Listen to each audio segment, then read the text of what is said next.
welcome to the first ever episode of Dr. Fozzie presents TasteBuds, a chance to Taste buds. taste all the wonderful cannabis products that are going on in Missouri here, as well as some from other states and other,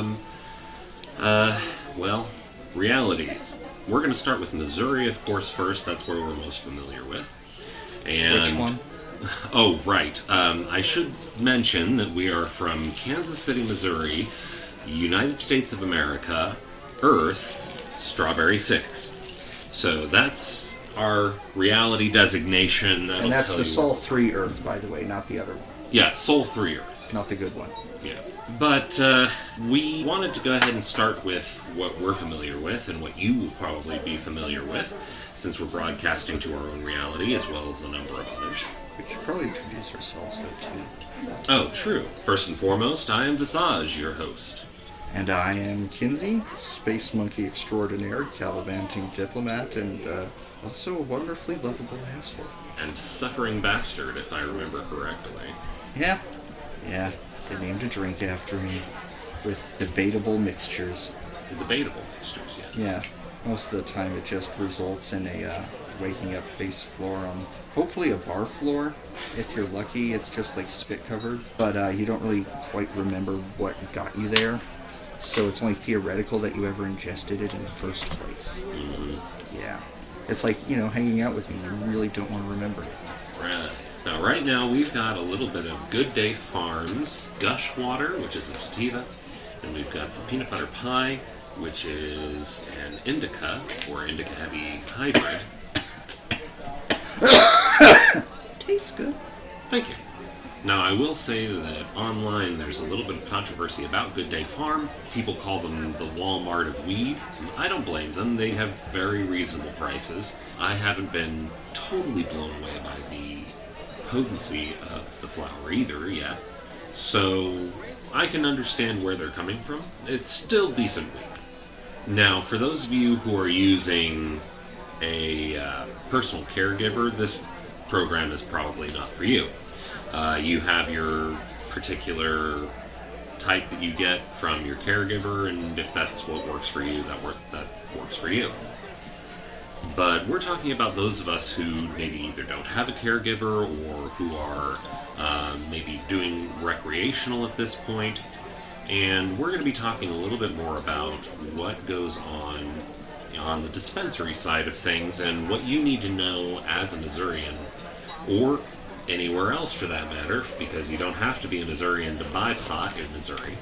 But if you're going to be coming to Missouri and buying cannabis, then there are some things that you are going to need to know. Such as? Well, for instance, when you get to a dispensary, you're going to have your ID on you, of course. And you're going to need to keep it out because you're going to show it several times while you're in the dispensary. The other thing I would recommend for first-time buyers would be to make sure you know what your limits are. Your first limit is going to be about 3 ounces, I believe, but that's 3 ounces that you can buy a day. However, there's a limit on how much you can actually have on hand. So there are a couple of things. First thing, let's talk about perhaps pain relief. Something for that elbow you just slammed into the corner. Yeah, let's talk about pain relief. Sorry to kind of jump topics. It's okay, we are jumping topics, but pain relief was one of the reasons why cannabis was first legalized medicinally in Missouri. Pain relief and helping with hunger and things like that. I myself got my medical card based on my anorexia that I've been dealing with for about 10 years now, a little over actually. But there are a lot of different reasons why people can end up getting a medical card. However, it's not necessary currently in Missouri to get a medical card, but there are some advantages. You can skip the lines, which is huge because right now the lines are very long. For medical patients, you get to skip the line. The lines are usually pretty long these days due to the recreational going through. Like burps through a hose? Actually, I'm going to look up a couple of things while we're sitting here talking. Well, I would like to do a little bit of trivia to fill the dead space. The void, yeah. A bit of linguistic stuff. Did you know cannabis is one of the oldest root words in human language? Yeah, or at least this is what the thing I read online said. Because, that's a completely reliable source. Oh, If super true, reliable. though, it predates vowels. It was originally, I think it was pronounced Kanub, spelled K and B in or we would spell it K and B, Sumerian term for it, and that's where we get cannabis from. K and B. Kanub, yeah, K and B, Interesting. which I assume would be like from Latin or Greek, adopting it. Here's from the Missouri Department of Health and Senior Services. It's got some frequently asked questions about adult use, but most of this looks like it's actually for facility changes and application fees and things like that for your micro businesses. Which is interesting. Not exactly what the consumer needs to know. No, but it's good that that's the first thing that probably popped up on the list. True. Because you gotta know how to sell before you gotta buy it, right? I guess. That's how it works. They do have medical program changes and ID expiration date changes. Well, I know you can't be hitting a bong while driving. Even if it's part of your modified steering wheel. Apparently, you're not supposed to do modifications like that. Yeah, that's something that we should mention, is that it's just like drinking and driving at this point. Smoking and driving will get you a DUI, and so you have to make sure that you're aware of that before you head out. So, of course, always plan for a sober ride and smoke responsibly. Don't be acting a fool. Speaking of hitting a bomb, since you mentioned it, Yes, let's demonstrate for the folks at home. this is the Gushwater. Now, I myself, I'm more of a fan of sativas. Me too. Sativas, they keep you up and energized. Typically. Now, there's a lot of hybridization out there, and we'll do a whole episode on the differences of different flowers and things like that. I have heard that you can crossbreed cannabis with strawberry. I think Fozzie would really like to know about that. Yeah, keep in mind, this is just rumors and shit like that, but I figure, it's a fairly adapted plant, especially when it comes to hybridization. It's not that far off. The lemon was invented. Yeah. It wouldn't the Meyer exist. lemon wouldn't exist Yeah. unless it was for selective breeding. And hybridization with what lines? I am not entirely sure. Probably something limes and oranges. Because it was the citron, the Buddha hand. Or yeah. Citron. Possibly. I just know the more obscure trivia, not the actual important shit. Yeah. Nothing that'll really help me unless I'm, on a game show. But of course I'll be like... Bar trivia, maybe. Yeah. If there's nothing at stake, I will kick ass at trivia. But if I'm going to win something for it, I will just draw blanks, or they will just out-obscure me, or they'll do pop culture. I can toss out whatever name I heard while skimming through radios, and that is it. And yes, I still use radios. I'm that retrograde. Well, you're with Fozzie on that one, I think. So, let's take a look and see how much you can have on hand. Under the new law, a patient ID card holder or caregiver ID card holder on behalf of a licensed patient may be in possession of up to a 60-day supply, 12 ounces, unless the patient has a physician or nurse practitioner certification authorizing more than 6 ounces in 30 days. This is just for medical patients. Now, I do want to preface this. There is cultivation law as well. Under the new law, approved patient ID card holders who are cultivating marijuana for medical use or whose primary caregivers are cultivating marijuana on their behalf may be in possession of up to a 90-day supply of dried, unprocessed marijuana or its equivalent, as long as any amount in excess of the patient's 60-day supply remains in an approved, enclosed, locked facility. Okay, so you need a greenhouse with Bars and a lock. Yeah, well, it'll just be like the house we had downtown. I do have a question, though. There's a limit for medicinal, and there's a limit for recreational. Yes. Can you get recreational while getting medicinal? I don't believe so. If you've got your, well, I suppose if you've got your medical card and you're buying it with your medical card, they obviously have a limit as to how much that you can have on hand, which is about 12 ounces.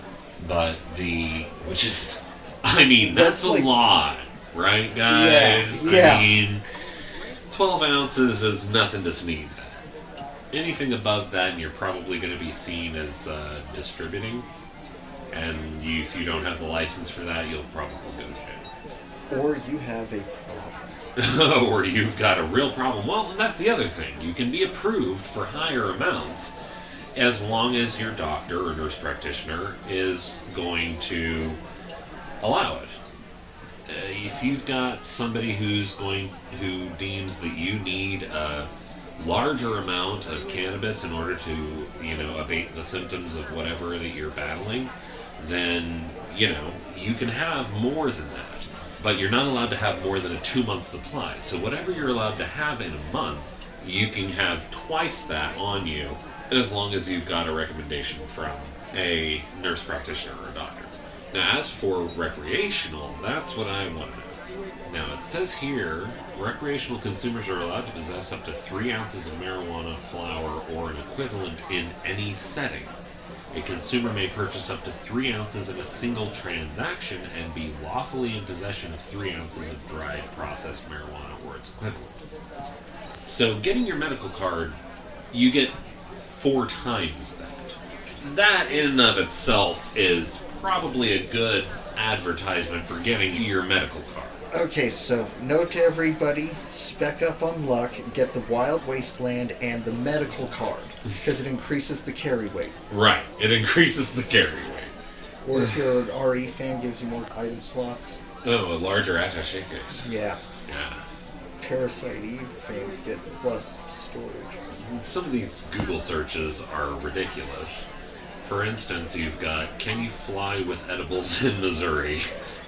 No, would be the quick answer on that. I can tell you that without even looking at the answer. Well, if you're not the pilot, I would definitely suggest the edibles, because I hate flying.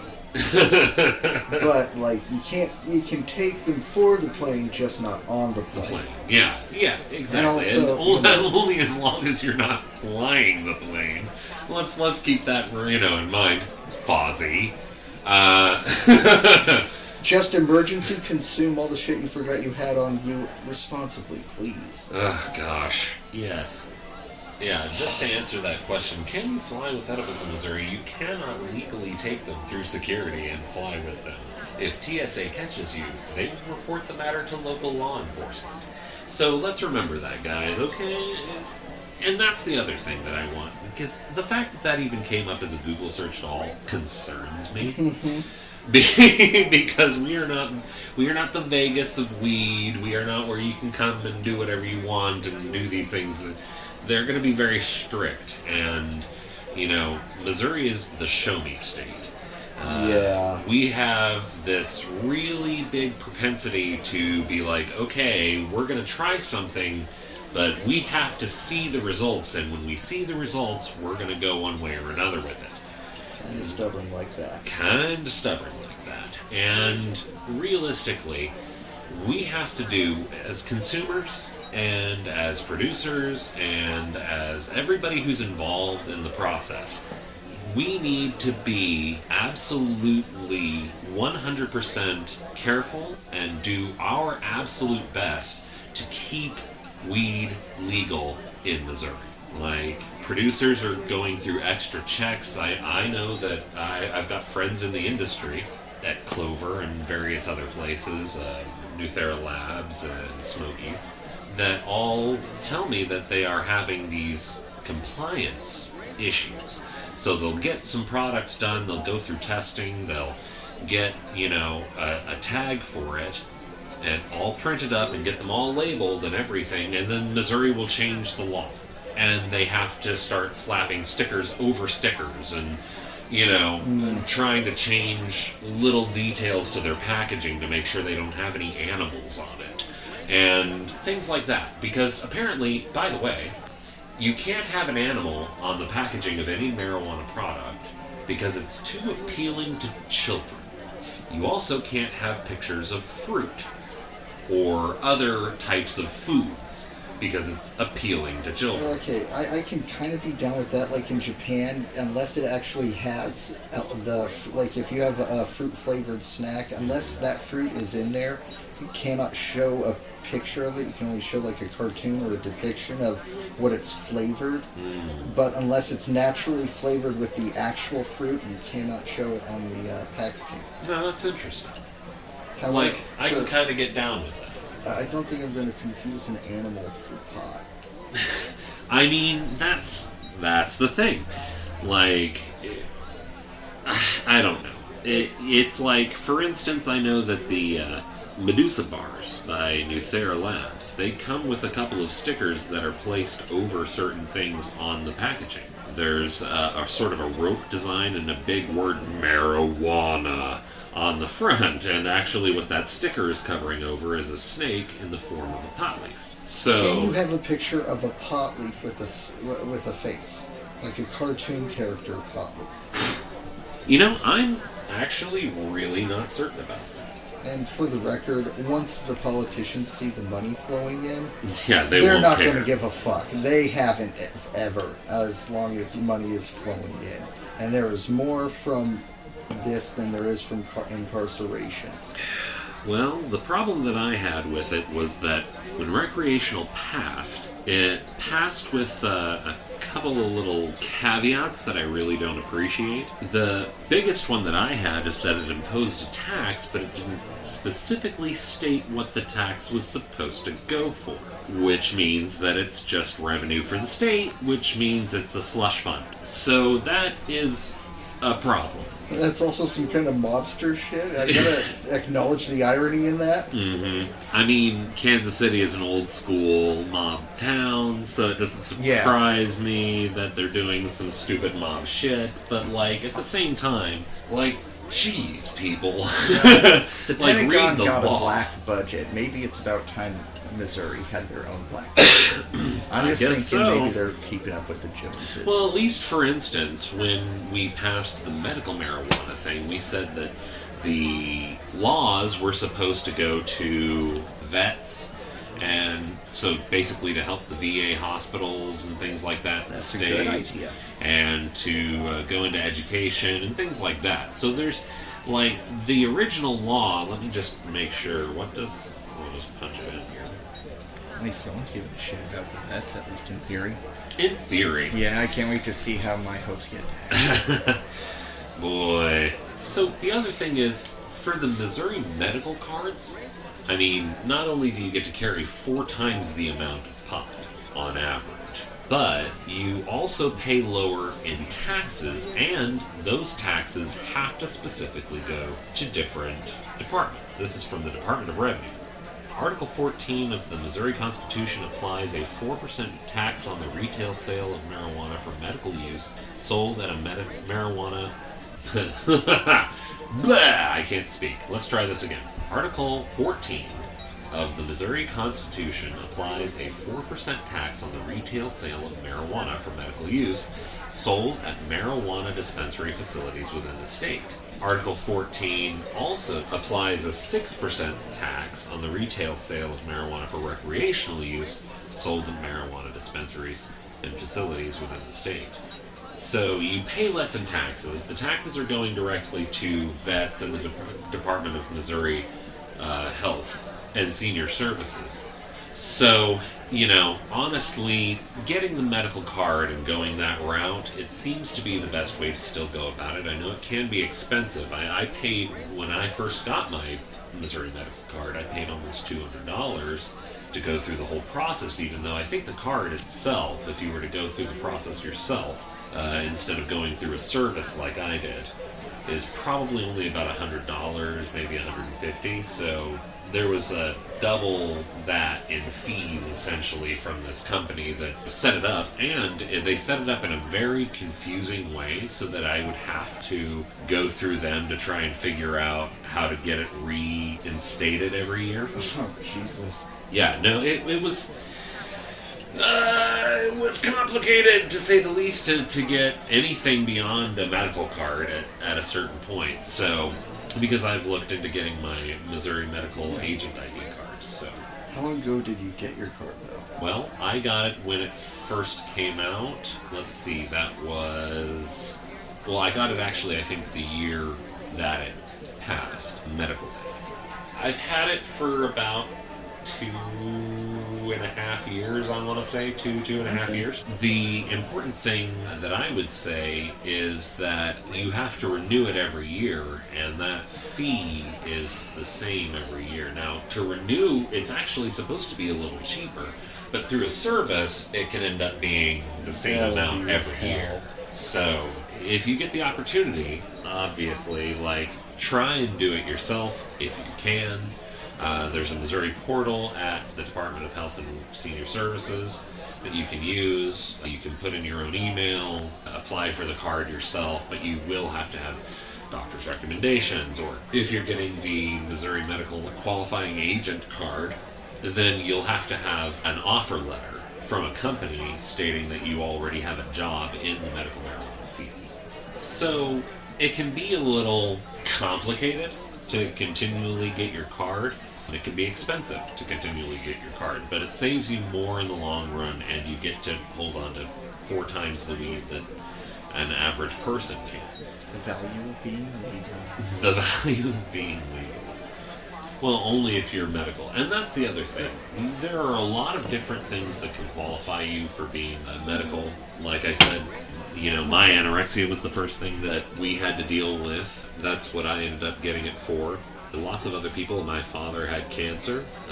He actually passed of cancer. But beforehand, he was able to get some relief from the cannabis that he was able to purchase. He went originally to Colorado because this was before Missouri passed medical. And then they passed medical while he in 2019, and it took place in 2020. Yeah. So he was unable to get his medical card. He had to survive on getting it from out of state and things like that. But I can understand, for his pain relief, for his nausea, and his ability to eat, there was literally nothing better. That was actually one of the first times that my father and I actually smoked cannabis together, was when we found out that he had cancer. So. It reminds me of Half-Baked. The father's trying to figure out how to bond with his kid, and they're both smoking it at the same time in separate rooms. Yeah, exactly. Now that it's legal, that wall might be down. Yeah, exactly. That wall might be down a little bit more. There's the fact of the matter is that this is something that people have been doing for millennia. I wonder if consumption predates evolution. Maybe we brought it along for a ride. Yeah. Or there's also the theory that it might even be responsible for evolution. Oh shit! I was about to say psycho monkey, but that is so not right. But essentially, the mind altering, or not, the psychedelics shit. On the monkey, made the monkey think more than the monkey thought they could think, and then the monkey thought, hey, let's do this thing. And here we are now. Says it in the Bible. Right, yeah, that's the thing. Which verse was that? I don't know, I think it was in the Old Testament. Maybe the New Testament. Yeah, it got lost, I don't know. Once you hit like Ecclesiastes and Psalms, and then, isn't there 2 Corinthians? Yeah. Like what happened to Corinthian? Shouldn't it be Corinthian Junior unless there's a third one, and then you get 2 Corinthian? But yeah, it's the same book where they explain how Santa Claus freed the Easter Bunny. Right. Okay, well, it says here, any revenues from recreational marijuana tax would go into the city's general fund. Oh boy. Or funding something generally. Generally. this fund allows the city the flexibility to put the money into city services needed most as they can change from year to year. AKA a slush fund. And considering we had how many millions in the first week of marijuana sales? So, in any case, I think that pretty much covers all of the consumer laws.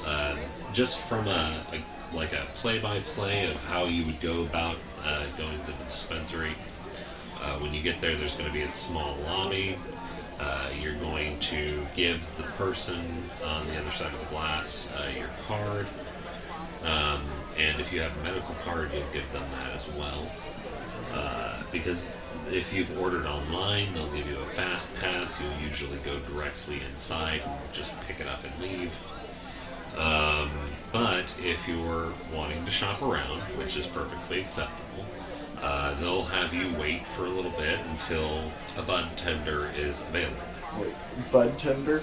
Bud tender, yes. Instead of bartender? Instead of bartender. Okay, that's pretty cool. It is But pretty. it still counts as a social pharmacologist or whatever, right? Yeah, I guess so. No, fuck, I butchered it. Something like that, like a unlicensed toxicologist or... An unlicensed Actually, no, psychologist. you have to have...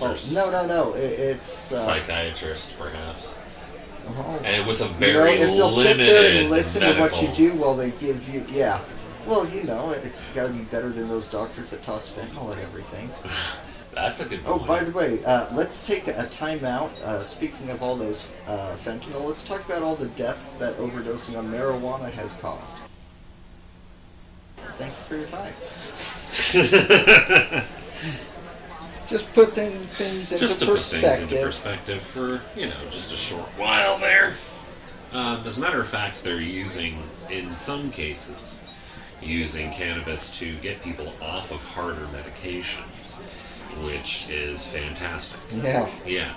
I know that when my father was at sort of the worst of his pain, and he was still trying to do things the legal way, right? He didn't have pain management. They had him on the strongest versions of things that you could get, and he was drinking on top of it just to try and numb the pain. Yeah. It was ridiculous. He had degenerative arthritis in his back, his neck, and his wrists, which, by the way, is hereditary. Huzzah! That means I'm going to get it too. Which the only thing that he eventually found real relief from was cannabis.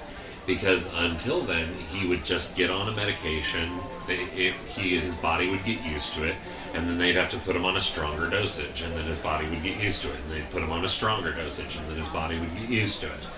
And there was no stopping that cycle until he got cannabis.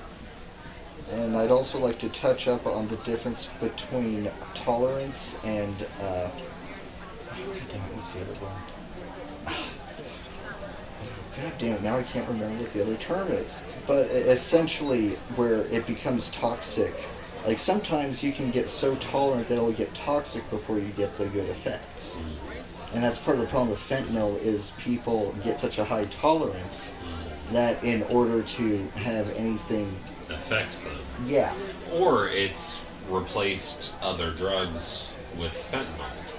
You know what I mean? Yeah. Like, they decided they were going to cut their whatever with fentanyl, and, and then people just keel over dead. Like, it's an incredibly dangerous drug, and that's one of those things that I'm really glad that things like cannabis exist, where you can get people away from that fentanyl death that occurs. And actually get them some treatment that they need. Yeah. Because they're just taking the stuff for the pain. The addiction's a byproduct of it. Mm-hmm. And if the pain's not going away despite everything, it's, I don't know where it's going with it. Then what's the point? Yeah. Realistically. Yeah. It's like coffee without caffeine. What's the point?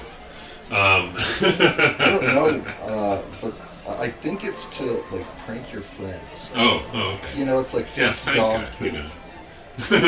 It's coffee you can drink before you go to bed. Yeah. Which I drink coffee before I go to bed anyway, but that's just how I am. I'll do decaffeinated teas, but that's a rarity and out of necessity. It's either that. It's usually when I'm at the point of it's either that or tap water. And I am not drinking that shit straight. Water? Yeah. Hell no. Fish fucking it. Oh God. You know what I've done to water? I have a toilet bowl. You don't want to know, but daily, it's just horrific. Although I should also admit that I am not a drug user. I am an abuser. What I do with my drugs is in no way respectable, but it is responsible.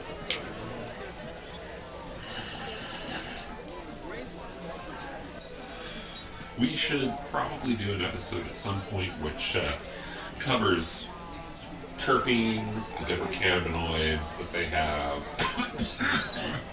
Actually, are we good on the recording right now? What time is it? Yeah, pause it for a minute. It's 11:45. Oh shit. Yeah, I should get somewhat get wrapping up. At least stop the recording. Yeah.